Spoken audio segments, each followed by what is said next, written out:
Capítulo 58. Las escuelas de los profetas.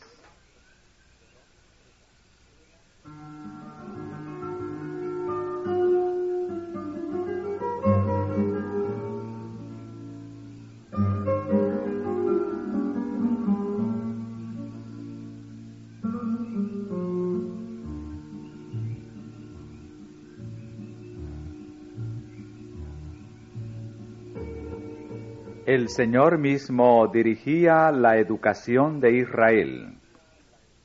Sus cuidados no se limitaban solamente a los intereses religiosos de ese pueblo. Todo lo que afectaba su bienestar mental o físico incumbía también a la divina providencia y estaba comprendido dentro de la esfera de la ley divina. Dios había ordenado a los hebreos que enseñaran a sus hijos lo que Él requería y que les hicieran saber cómo había obrado con sus padres. Este era uno de los deberes especiales de todo padre de familia y no debía ser delegado a otra persona. En vez de permitir que lo hicieran labios extraños, debían los corazones amorosos del padre y de la madre instruir a sus hijos. Con todos los acontecimientos de la vida diaria debían ir asociados pensamientos referentes a Dios. Las grandes obras que Él había realizado en la liberación de su pueblo y las promesas de un Redentor que había de venir debían relatarse a menudo en los hogares de Israel. Y el uso de figuras y símbolos grababa las lecciones más indeleblemente en la memoria. Las grandes verdades de la providencia de Dios y la vida futura se inculcaban en la mente de los jóvenes. Se la educaba para que pudiera discernir a Dios tanto en las escenas de la naturaleza como en las palabras de la revelación. Las estrellas del cielo, los árboles y las flores del campo, las elevadas montañas, los riachuelos murmuradores, todas estas cosas hablaban del Creador. El servicio solemne de sacrificio y culto en el santuario y las palabras pronunciadas por los profetas eran una revelación de Dios. Tal fue la educación de Moisés en la humilde choza de Gosén, de Samuel por la fiel Ana, de David en la morada montañesa de Belén, de Daniel antes de que el cautiverio le separara del hogar de sus padres. Tal fue también la educación del niño Jesús en Nazaret, y la que recibió el niño Timoteo, quien aprendió de labios de su abuela Loida y de su madre Eunice las verdades eternas de las sagradas Escrituras.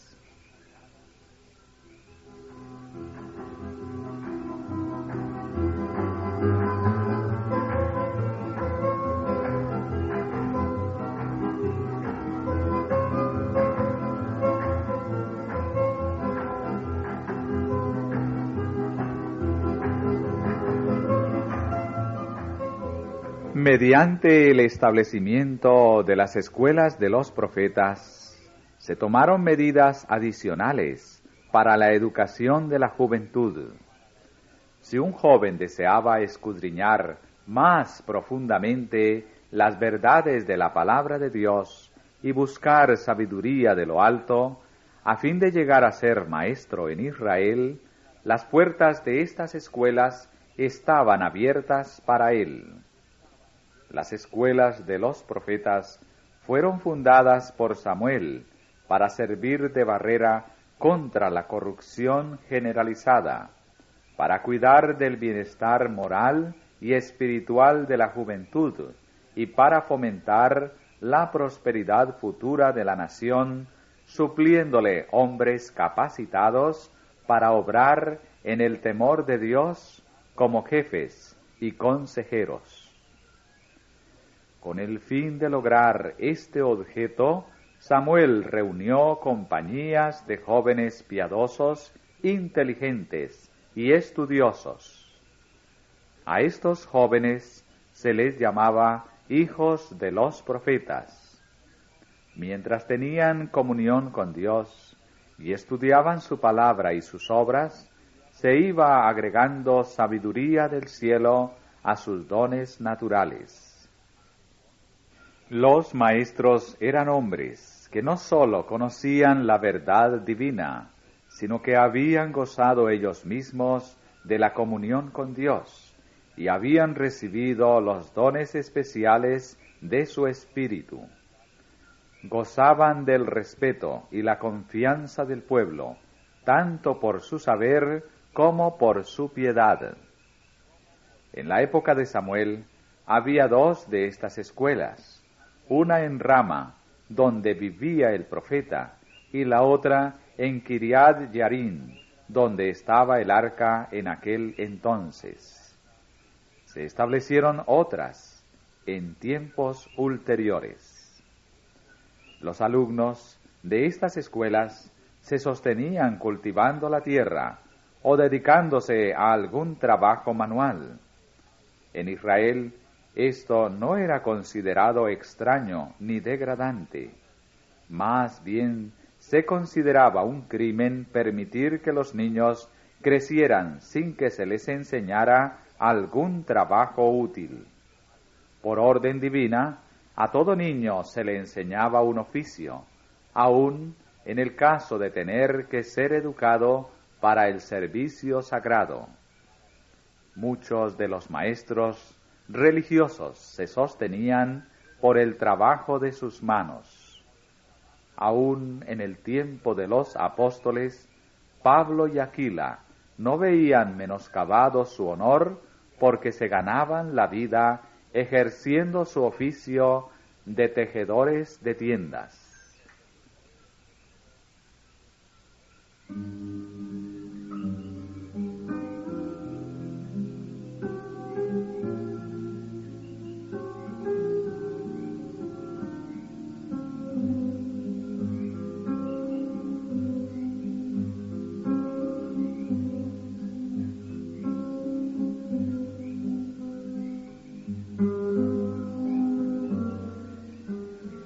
Las asignaturas principales de estudio en estas escuelas eran la ley de Dios, con las instrucciones dadas a Moisés, la historia sagrada, la música sagrada y la poesía. Los métodos de enseñanza eran distintos de los que se usan en los seminarios teológicos actuales, en los que muchos estudiantes se gradúan teniendo menos conocimiento de Dios y de la verdad religiosa que cuando entraron. En las escuelas de antaño, el gran propósito de todo estudio era aprender la voluntad de Dios y la obligación del hombre hacia Él.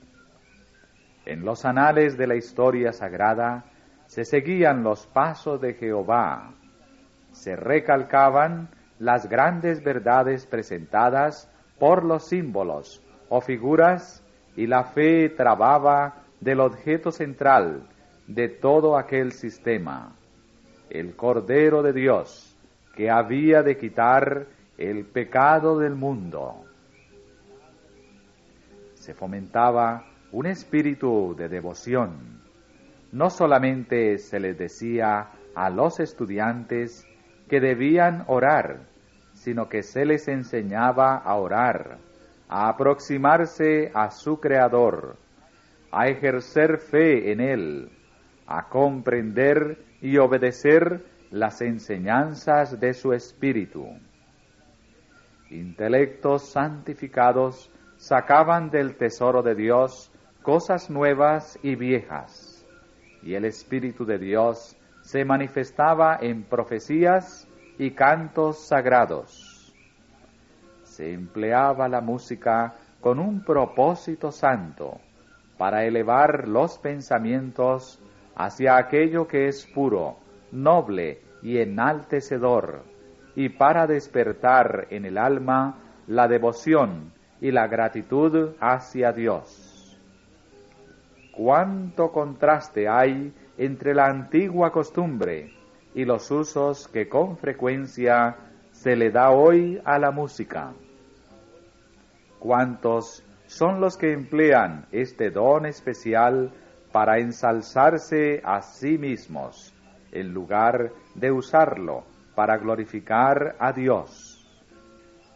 El amor a la música conduce a los incautos a participar con los amantes de lo mundano en las reuniones de placer a donde Dios prohibió a sus hijos que fueran. Así, lo que es una gran bendición, cuando se lo usa correctamente, se convierte en uno de los medios más certeramente empleados por Satanás para desviar la mente del deber y de la contemplación de las cosas eternas.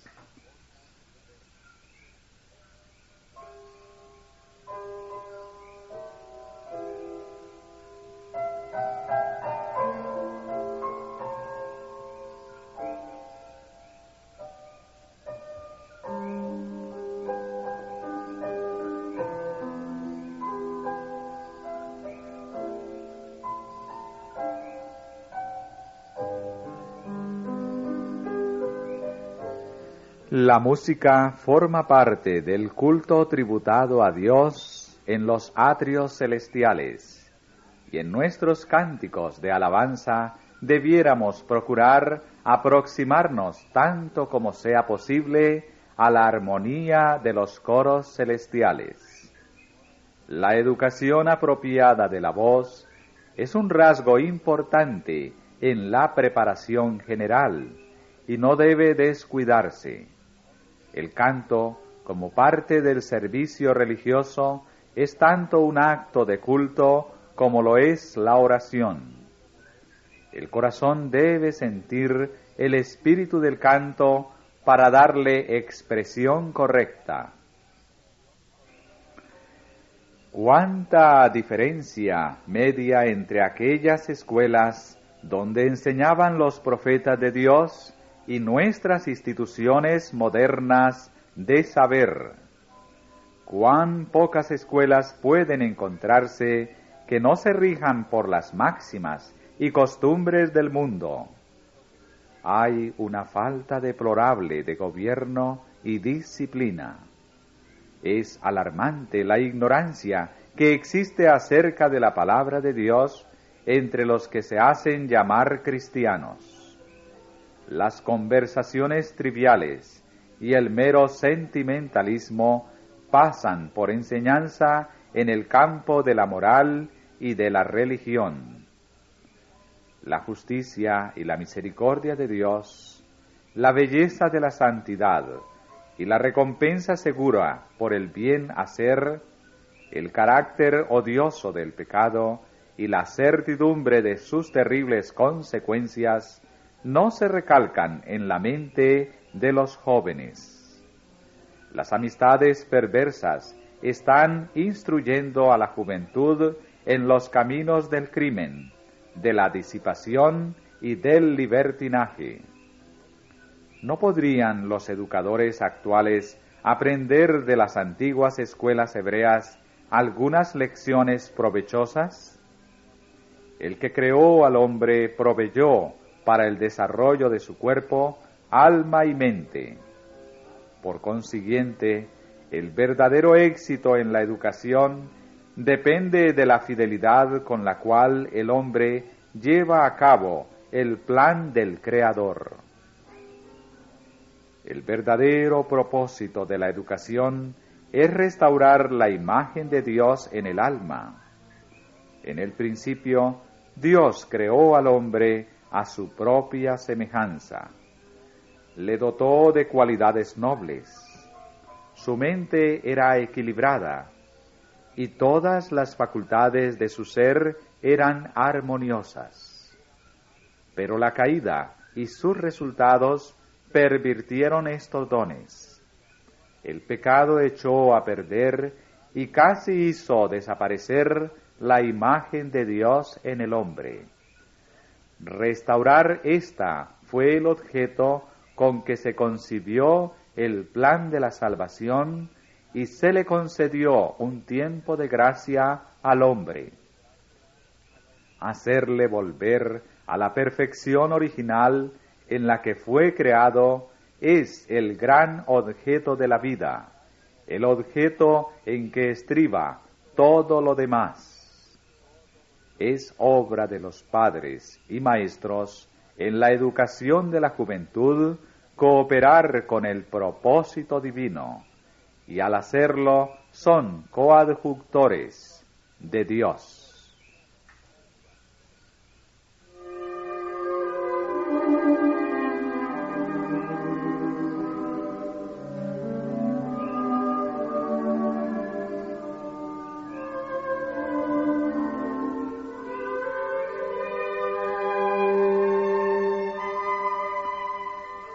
Todas las distintas capacidades que el hombre posee, de la mente, del alma y del cuerpo, le fueron dadas por Dios para que las dedique a alcanzar el más alto grado de excelencia posible.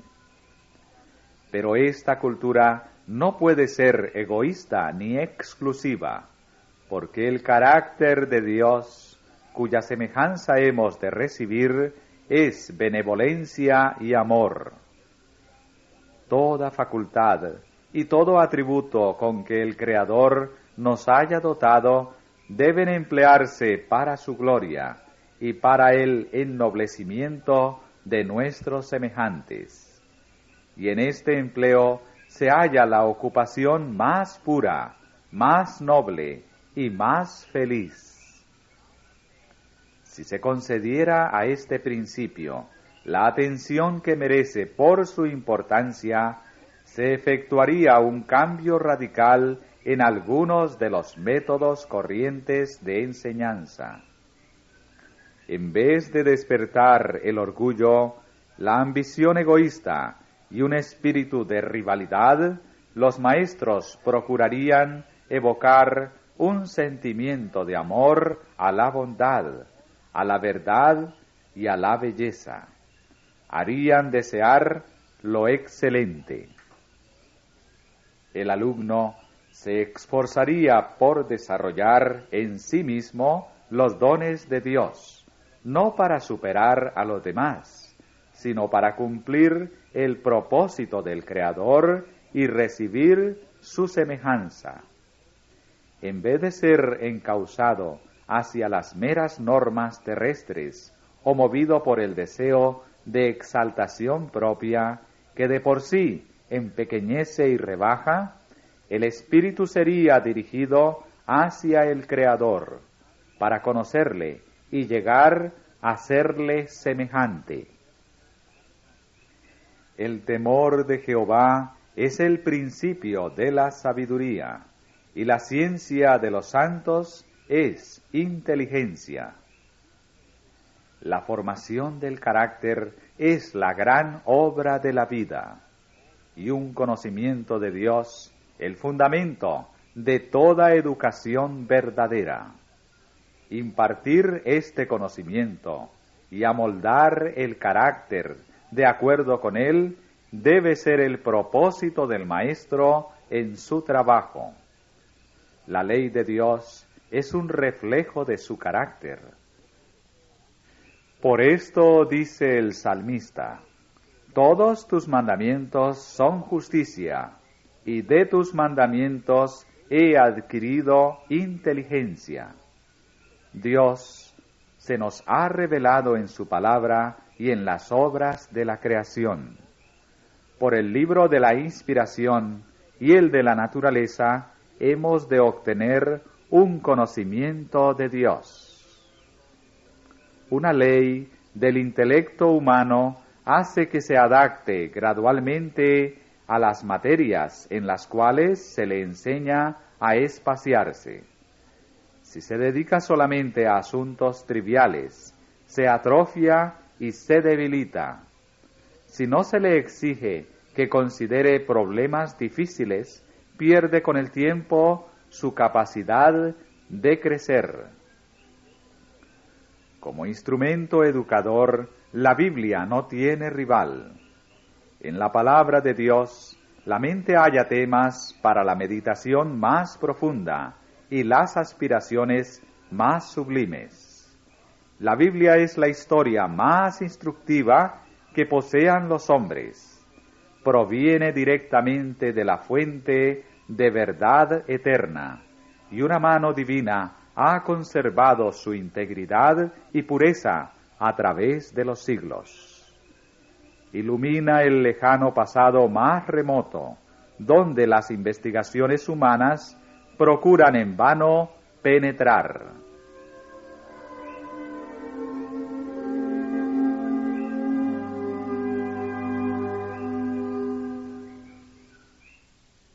En la palabra de Dios contemplamos el poder que estableció los fundamentos de la tierra y que extendió los cielos. Únicamente en ella podemos hallar una historia de nuestra raza que no esté contaminada por el prejuicio o el orgullo humanos. En ella se registran las luchas, las derrotas y las victorias de los mayores hombres que el mundo haya conocido jamás. En ella se desarrollan los grandes problemas del deber y del destino. Se levanta la cortina que separa el mundo visible del mundo invisible y presenciamos el conflicto de las fuerzas encontradas del bien y del mal, desde la primera entrada del pecado hasta el triunfo final de la rectitud y de la verdad. Y todo ello no es sino una revelación del carácter de Dios. En la contemplación reverente de las verdades presentadas en su palabra, la mente del estudiante entra en comunión con la mente infinita. Un estudio tal no sólo purifica y ennoblece el carácter, sino que inevitablemente amplía y fortalece las facultades mentales. Las enseñanzas de la Biblia influyen en forma vital sobre la prosperidad del hombre en todas las relaciones de esta vida. Desarrolla los principios que son la base de la prosperidad de una nación, principios vinculados con el bienestar de la sociedad y que son la salvaguardia de la familia, principios sin los cuales ningún hombre puede alcanzar utilidad, felicidad u honra en esta vida, ni asegurarse la vida futura inmortal. No hay posición alguna en esta vida, ni fase alguna de la experiencia humana para la cual la enseñanza de la Biblia no constituya una preparación indispensable.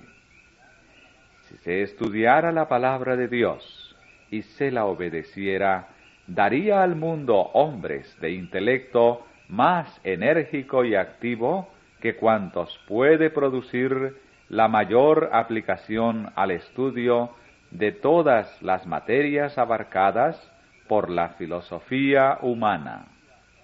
Produciría hombres fuertes y firmes de carácter, de entendimiento agudo y sano juicio, hombres que glorificarían a Dios y beneficiarían al mundo.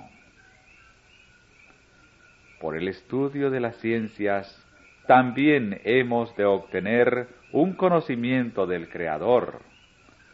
Toda ciencia verdadera no es más que una interpretación de lo escrito por la mano de Dios en el mundo material.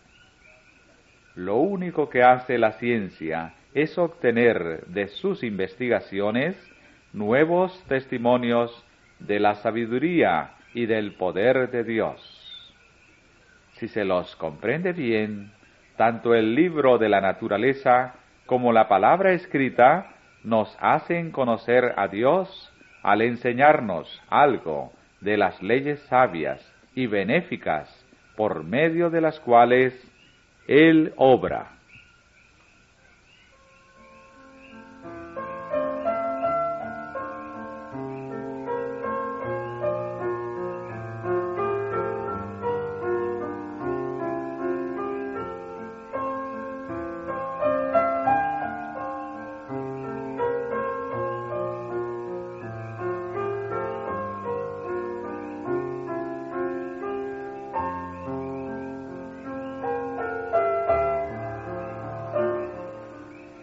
Se debe inducir al estudiante a ver a Dios en todas las obras de la creación. Los maestros deben imitar el ejemplo del gran maestro, quien de las escenas familiares de la naturaleza sacaba ilustraciones que simplificaban sus enseñanzas y las grababan más profundamente en los corazones de sus oyentes. Los pájaros que gorjeaban en las ramas frondosas, las flores del valle, los soberbios árboles, las tierras fructíferas, el cereal que germinaba, el suelo árido, el sol poniente que doraba los cielos con sus rayos, todo servía como medio de enseñanza. Él relacionaba las obras visibles del Creador con las palabras de vida que pronunciaba, para que cada vez que estos objetos se presentaran a los ojos de sus oyentes, éstos recordaran las lecciones de verdad con las cuales las había vinculado.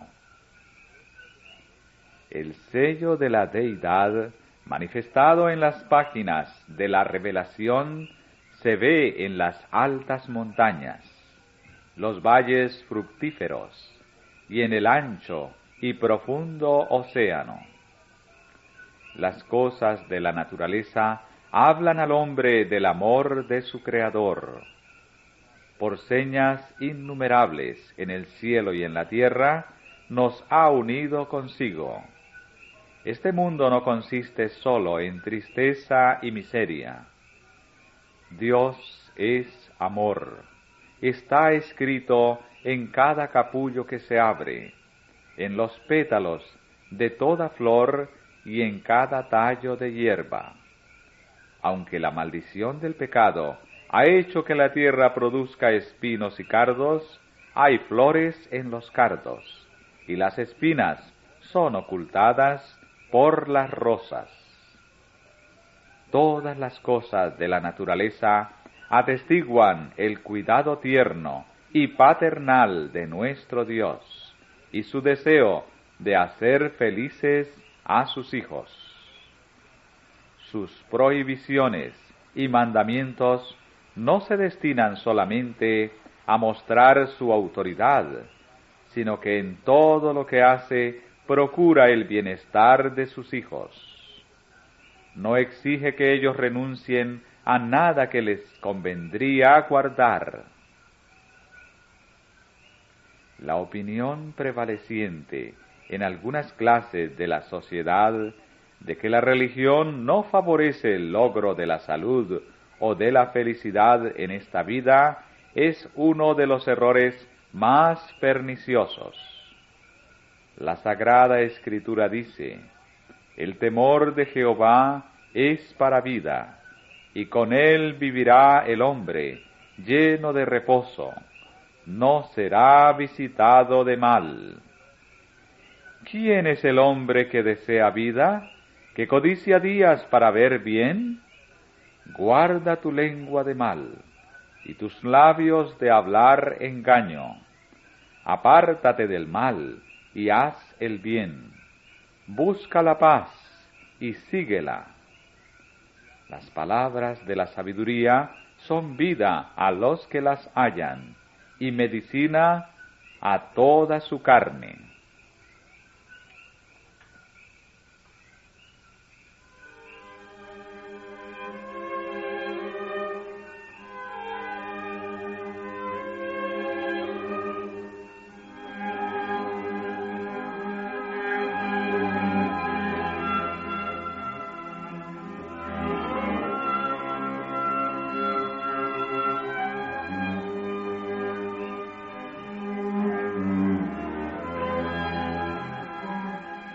La verdadera religión pone al hombre en armonía con las leyes de Dios, físicas, mentales y morales. Enseña el dominio de sí mismo, la serenidad y la templanza. La religión ennoblece el intelecto, purifica el gusto y santifica el juicio. Hace al alma participante de la pureza del cielo. La fe en el amor de Dios y en su providencia soberana alivia las cargas de ansiedad y cuidado. Llena de regocijo y de contento el corazón de los encumbrados y los humildes.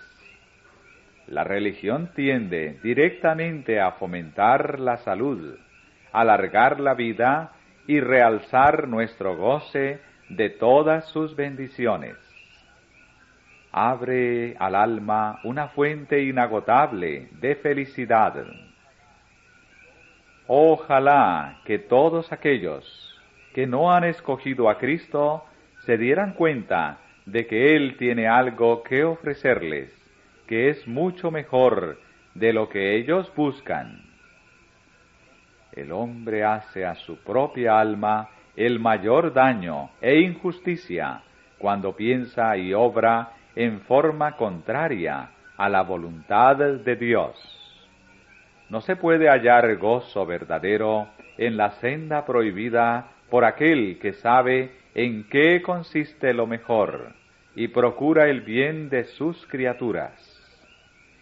El sendero de la transgresión lleva a la miseria y a la perdición, pero los caminos de la sabiduría son caminos deleitosos, y todas sus veredas paz.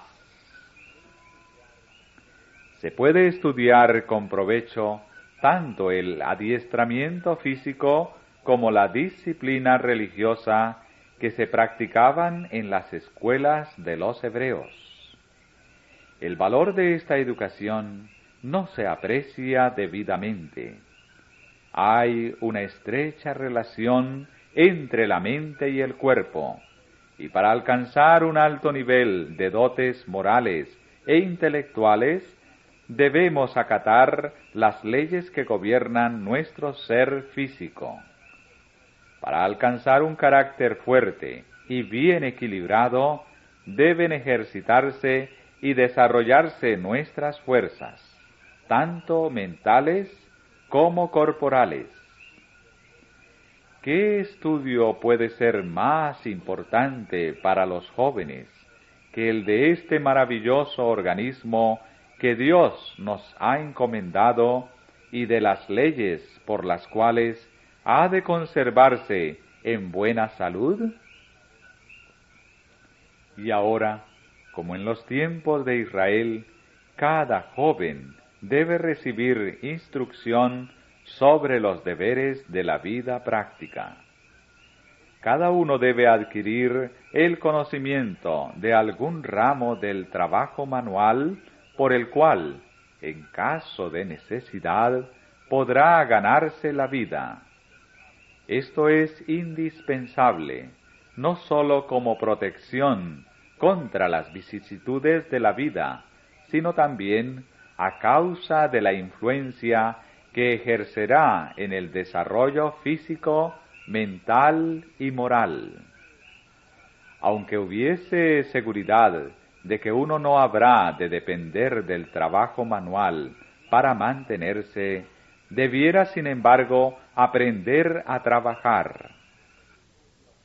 Sin ejercicio físico, nadie puede tener una constitución sana ni una salud vigorosa, y la disciplina del trabajo bien regulado no es menos esencial para desarrollar una inteligencia fuerte y activa y un carácter noble.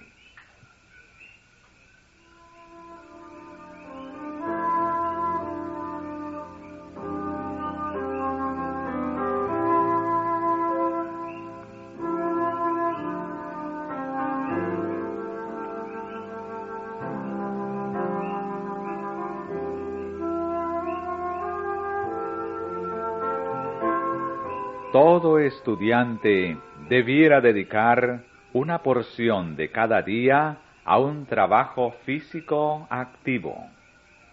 Así se adquirirían hábitos de aplicación y laboriosidad, y se formaría un espíritu de confianza propia, al mismo tiempo que se escudaría al joven contra muchas prácticas malas y degradantes, que tan a menudo son los resultados del ocio.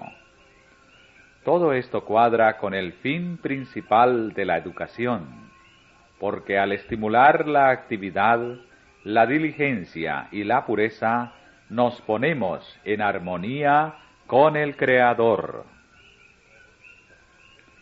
Los jóvenes deben ser inducidos a comprender el propósito de su creación, que es honrar a Dios y beneficiar a sus semejantes. Hágaseles ver el tierno amor que nuestro Padre Celestial ha manifestado y el alto destino para el cual la disciplina de esta vida los ha de preparar, la dignidad y el honor a los cuales están llamados, a saber, ser hijos de Dios, y millares se apartarán con desprecio y repugnancia de los propósitos bajos y egoístas y de los placeres frívolos que hasta ahora les han absorbido. Aprenderán a odiar y evitar el pecado, no meramente por la esperanza de la recompensa o por el miedo al castigo, sino por un sentido de su vileza inherente, porque degradaría las facultades que Dios les ha dado, mancharía su carácter de seres humanos semejantes a Dios. Dios no ordena que los jóvenes tengan menos aspiraciones.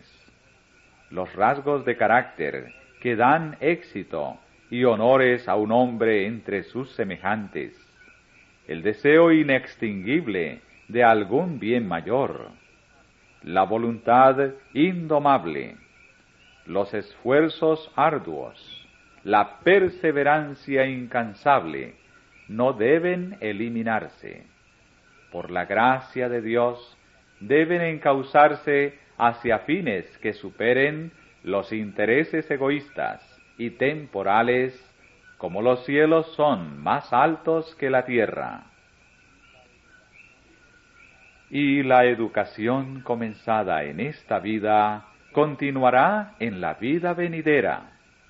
Un día tras otro revelarán a la mente con nueva belleza las maravillosas obras de Dios, las evidencias de su sabiduría y poder al crear y sostener el universo, así como el misterio infinito del amor y de la sabiduría en el plan de la redención. Cosas que ojo no vio, ni oreja oyó, ni han subido en corazón de hombre, son las que Dios ha preparado para aquellos que le aman. Hasta en esta vida podemos entrever su presencia y gozar de la comunión con el cielo, pero la plenitud de su gozo y de su bendición se ha de alcanzar en el más allá. La eternidad sola habrá de revelar el destino glorioso que el hombre, restaurado a la imagen de Dios, puede alcanzar.